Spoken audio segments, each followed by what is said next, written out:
ঈদের বাকি এখনও কয়েকদিন, তবে এর মধ্যেই শুরু হয়ে গেছে শেকড়ের টানে ফেরার প্রস্তুতি। বরিশাল সহ দক্ষিণাঞ্চলের জেলাগুলোর যাত্রীদের মূল ভরসা বাস ও লঞ্চ। আগামী ১৬ মার্চ থেকে মূলত শুরু হবে বরিশালমুখী মানুষের স্রোত। লঞ্চ মালিকরা বলছেন, অগ্রিম বুকিং শেষ হলেও তাদের কপালে এখন চিন্তার ভাঁজ। বিশ্ববাজার ও অভ্যন্তরীণ বাজারে জ্বালানি তেলের সংকটে লঞ্চ চলাচল স্বাভাবিক রাখা নিয়ে তৈরি হয়েছে শঙ্কা। ঢাকা থেকে আসারও টিকিট দিতেছি, যাওয়ারও টিকিট দিতেছি, একই সাথে যাত্রীরা নিয়ে যাচ্ছে। যাত্রীদের চাপ আছে, যেমন ১৬, ১৭, ১৮ এই তিনটাতে আমাদের কোনো কেবিন এখন আপাতত নাই।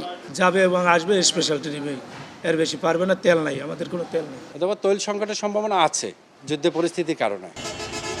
এদিকে সড়ক পথের চিত্রটাও খুব একটা স্বস্তির নয়। বরিশালগামী বাসের অগ্রিম টিকিট বিক্রি শুরু হলেও ফিরতি টিকিট মিলছে না সহজে। বাস সংশ্লিষ্টদের দাবি, জ্বালানি সংকটের কারণেই তারা ২৩ তারিখের পরের ফিরতি টিকিট বুকিং নিতে সাহস পাচ্ছেন না।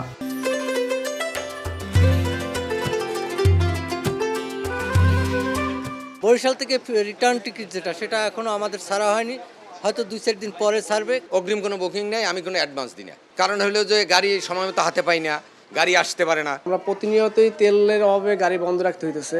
ঈদের পরে হয়তো ৪ দিন বা ৫ দিন ভিড় থাকবে, সেটা কোনো সমস্যা হবে না। আইন শৃঙ্খলার কোনো অবনতি হবে না, অতিরিক্ত ভাড়ারও কোনো সমস্যা হবে না যদি তেলের সংকট দেখা না দেয়, দাম না বাড়ায়। সংশ্লিষ্টদের তথ্যমতে এবারের ঈদে দক্ষিণের সড়ক ও নৌপথে কয়েক লাখ মানুষ যাতায়াত করবে।